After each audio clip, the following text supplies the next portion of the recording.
lancement de livres remplis de témoignages, right? 16 différents témoignages de femmes qui racontent comment Dieu a transformé leur vie. Puis moi, je veux vous partager pendant genre un bon 10 minutes à peu près, comment est-ce qu'on peut bâtir un témoignage qui va pointer vers Jésus. Parce que le témoignage, à la base, c'est notre histoire, c'est notre cheminement, c'est notre histoire avec Dieu. Mais comment est-ce que le focus peut être pas tant sur nous, mais sur le Sauveur? Et donc, je sais pas pour vous, mais quand je pense à témoignage, souvent, je pense à genre notre histoire de conversion. Un peu ce qu'on raconte à notre baptême.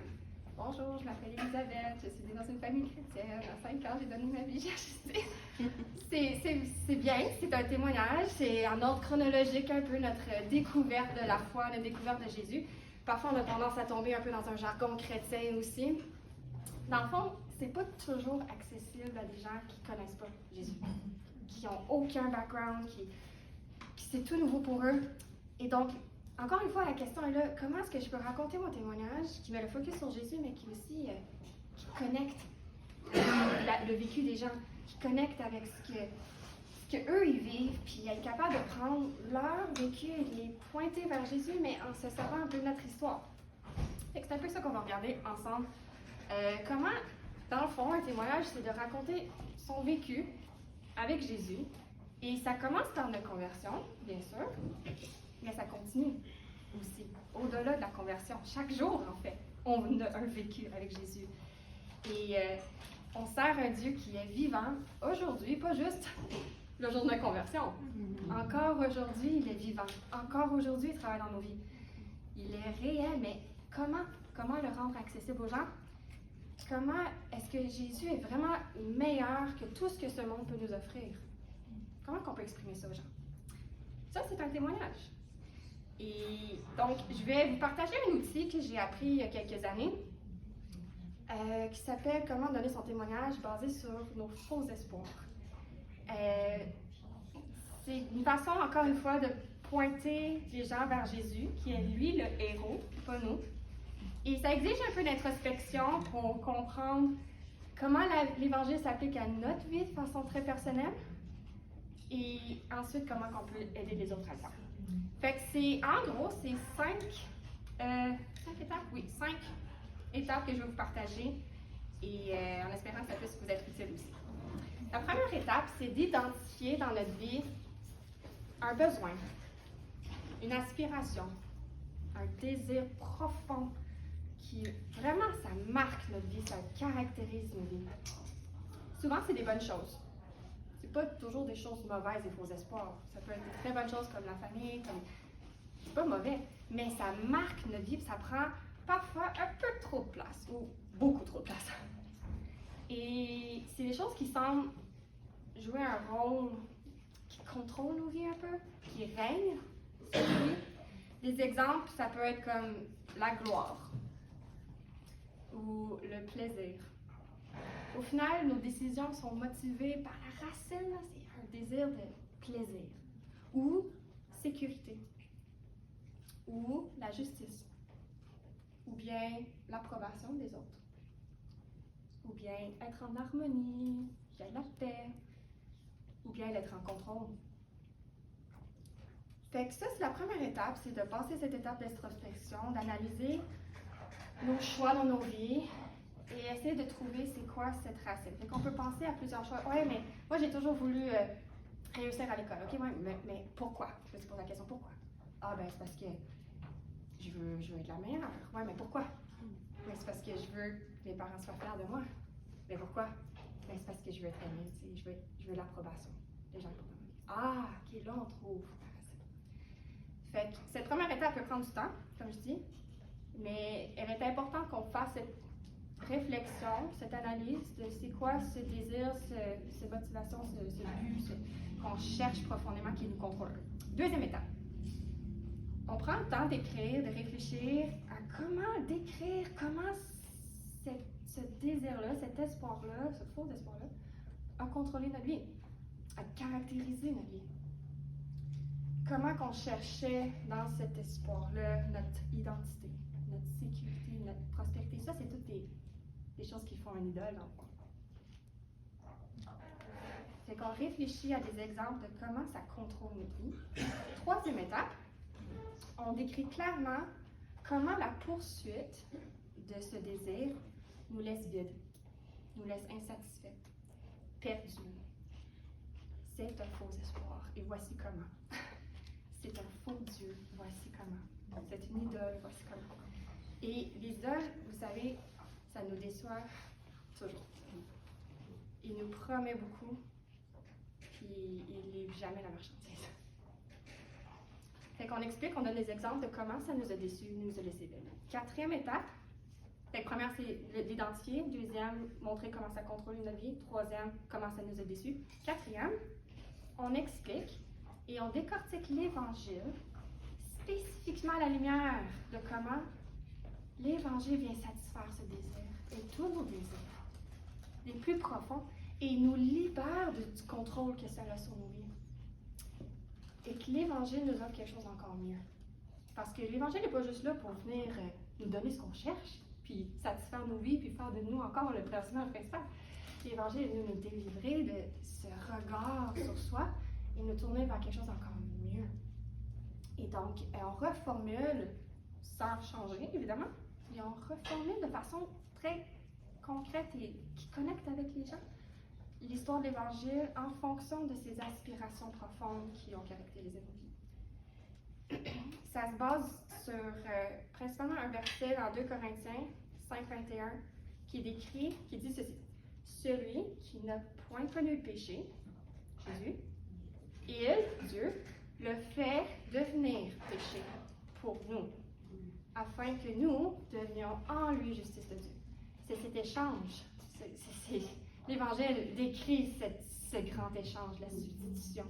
Il n'était pas péché, mais il a quitté cette perfection-là pour devenir péché, ce qui nous hantait, pour qu'en lui on devienne justice de Dieu. Il y a un autre verset, j'oublie la référence, je pense dans 1 Corinthiens 8, qui parle de Jésus s'est fait pauvre. Lui qui était riche, il s'est fait pauvre pour nous, pour qu'on puisse être riche en lui. C'est un peu la même idée. On trouve en Jésus, finalement, ce à quoi nos cœurs aspirent, mais encore plus aussi. On trouve la personne de Jésus qui est tellement mieux que ce que nous cherchons. Et en plus, bonus, il vient combler nos cœurs.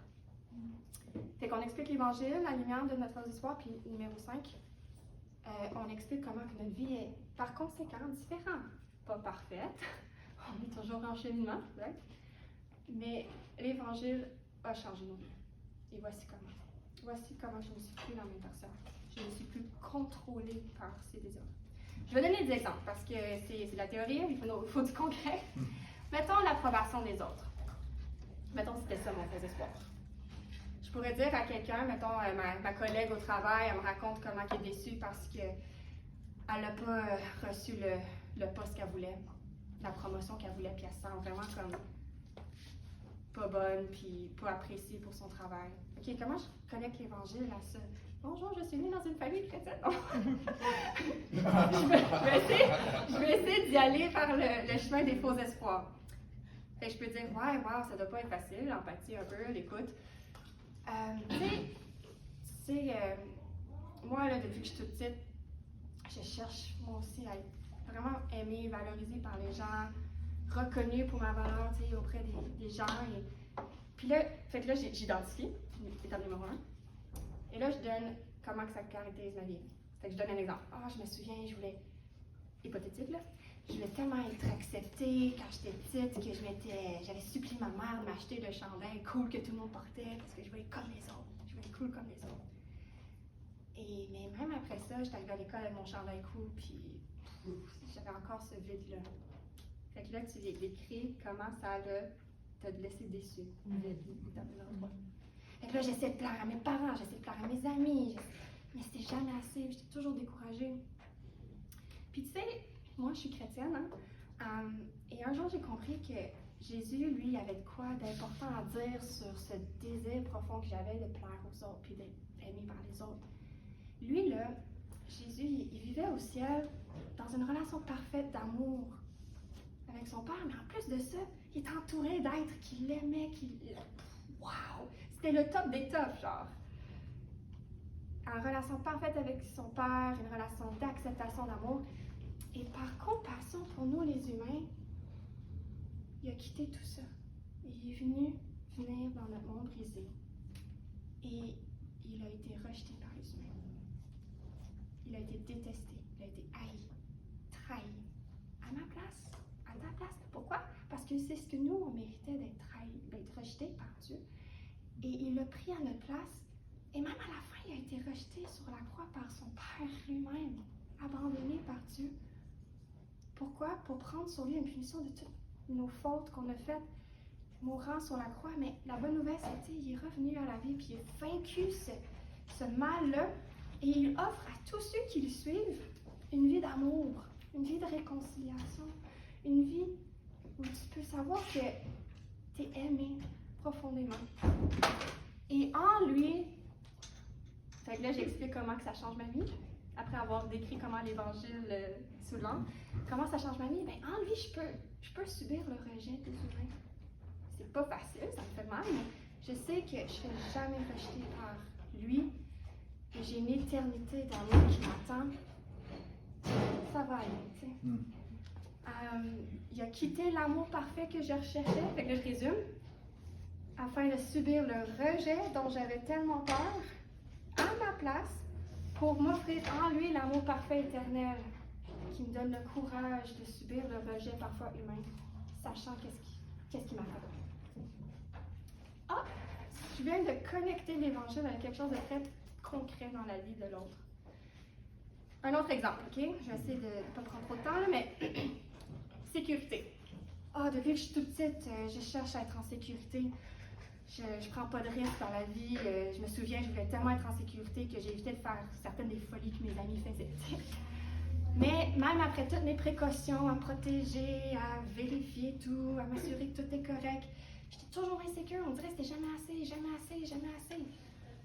Je mettais tous mes efforts pour me protéger, mais j'étais découragée, anxieuse. Mais tu sais que je suis chrétienne. Et un jour, j'ai compris que Jésus avait quoi d'important à dire sur ce sujet-là. Lui, il vivait au ciel avec son Père dans une sécurité parfaite. Aucun mal pouvait le toucher. Parfaitement en sécurité. Et par amour pour nous, il a choisi de quitter son confort et sa sécurité pour venir dans notre monde dangereux et brisé. Il a été maltraité par les gens. Il a subi le pire des dangers en plus. La colère de Dieu. Pourquoi? Pour porter à ma place. Moi, je méritais ce danger, mais il l'a supporté à ma place. Il est mort sur la croix, il est revenu à la vie.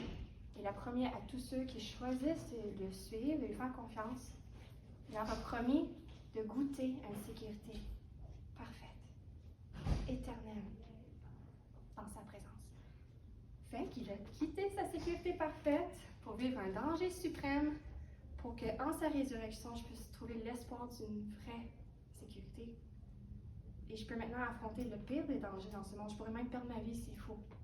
Parce que je sais qu'en lui, j'ai quelque chose d'éternel qui m'attend, qui est encore mieux que ce que ce monde peut m'offrir. Fait qu'on peut faire le même exercice avec la gloire, le plaisir, la justice. Peu importe ce qu'on vit dans le fond, on peut le rattacher à l'Évangile. Puis moi, d'apprendre cet exercice-là, juste pour moi, ça m'a fait tellement bien.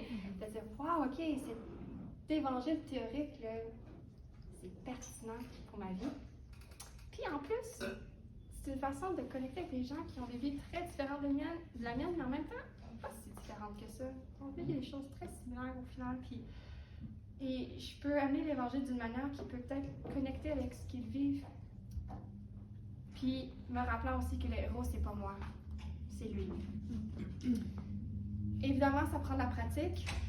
Ça prend beaucoup d'introspection, comme j'ai dit. Ça prend sortir un papier, puis écrire les questions, réfléchir, discuter avec un mentor, avec un ami, dire qu'est-ce que t'en penses, toi tu me connais, est-ce que tu penses que c'est ça mon faux espoir, ok non, on recreuse un peu, ah ok oui là je pense que je le sais, ok comment j'applique les ventes, ça prend du temps, mais ça vaut la peine comme exercice à faire je trouve, puis on arrive à un point où on est capable de rattacher l'Évangile à tellement de choses qu'on vit, pas juste mettons le faux espoir principal, quand je vis une autre lutte qui est peut-être plus mineure, ben j'apprends à le revoir sous le regard de l'Évangile. Puis ensuite aider d'autres à le vivre aussi. Fait que c'est un peu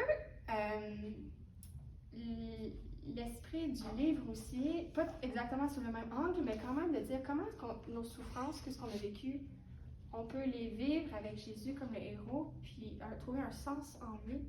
Et que finalement, ça connecte avec tellement d'autres gens qui ont peut-être vécu des choses similaires, peut-être pas tout à fait, mais on a toutes les mêmes. On sait toutes c'est quoi la souffrance, tu sais. Puis de repointer ça vers le vrai espoir en Jésus, c'est la thématique du livre. Fait que voilà, j'espère que ça puisse vous être utile, que vous puissiez aussi découvrir plus de Jésus dans vos souffrances et vos défis, et voir comment il est le héros. Amen. Bravo. Merci Elisabeth. Si vous n'aviez pas encore entendu cette façon de partager votre témoignage, j'espère que ça vous a enrichi. Et je vais demander